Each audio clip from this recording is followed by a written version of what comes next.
Imagine this, it's game 7 of the World Series and it's tied, but instead of overtime, they switch to a home run derby.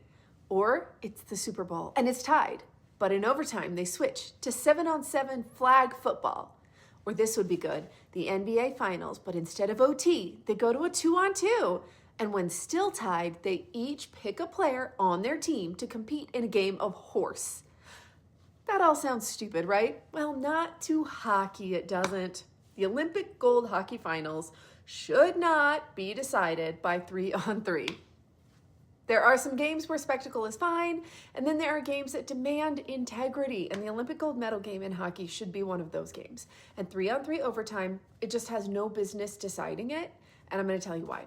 So I'm Kate, this is Fansplain Me, and I break down unbelievable stories in sports, so tell me what you think I got right, or fansplain me in the comments.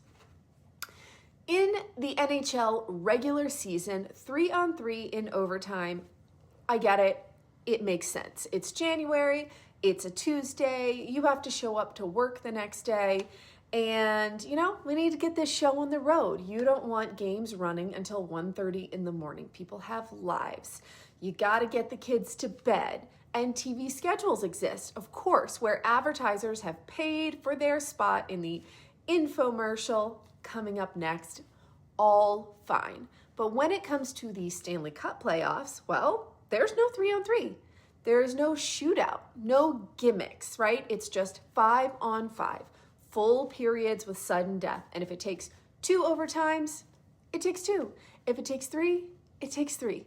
The actual longest Stanley Cup game in history was in 1936. It was Detroit versus Montreal, and Mud Bruneteau scored in the 6th OT. 6th. That tells me 2 things. Hockey games can be a real battle and can go a long time. And we need more current NHLers named Mud.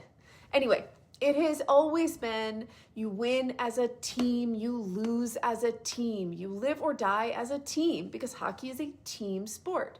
The Stanley Cup weighs about 34.5 pounds, but it takes an entire team to lift it. That's the whole point. Every shift, every line, every defense pairing, every block shot, every rotation.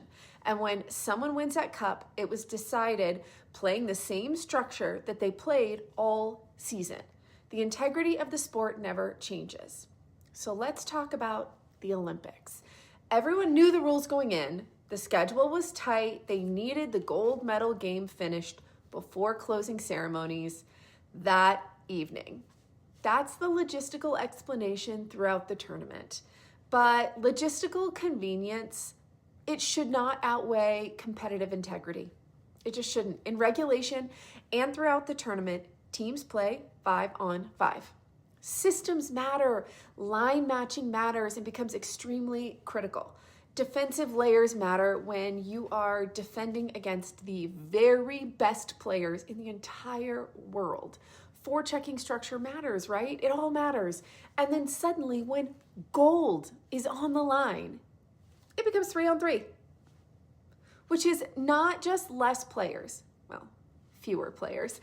It's a completely different tactical environment. 3-on-3 rewards speed, individual skill, open ice, odd man rushes. In fact, that format heavily favored the Canadian team, actually. Had the Canadians won, it would have still been wrong.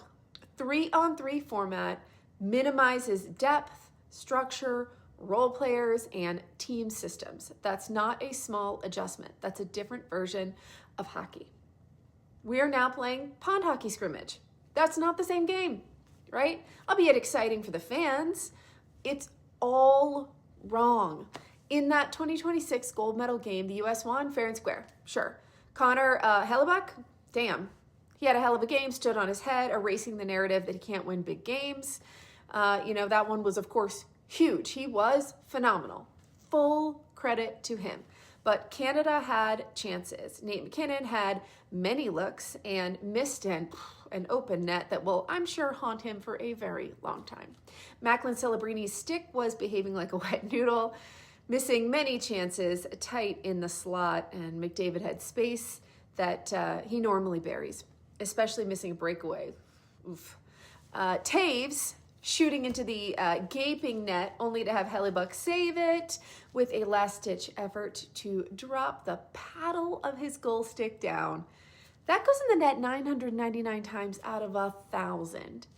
And instead of letting that battle continue 5-on-5 as it had all tournament, suddenly the format shifted. The gold medal should not hinge on which team handles open ice scrimmage better. It should hinge on which team is better as a team.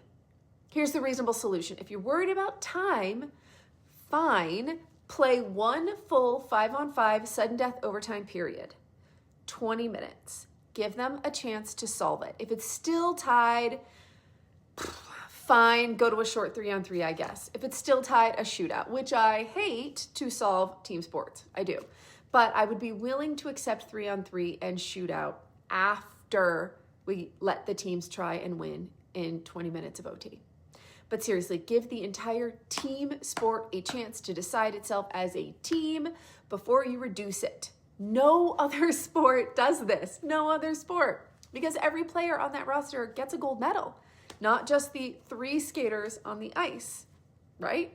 And if Olympic hockey is supposed to represent the very best version of the sport, then the gold medal game should look like hockey. I mean, it's as simple as that. 5 skaters, structure intact, no weird shortcuts. That's not anti-excitement. That is pro-integrity. Do you agree? Do you disagree? Let me know. Who are you rooting for? Fansplain me in the comments.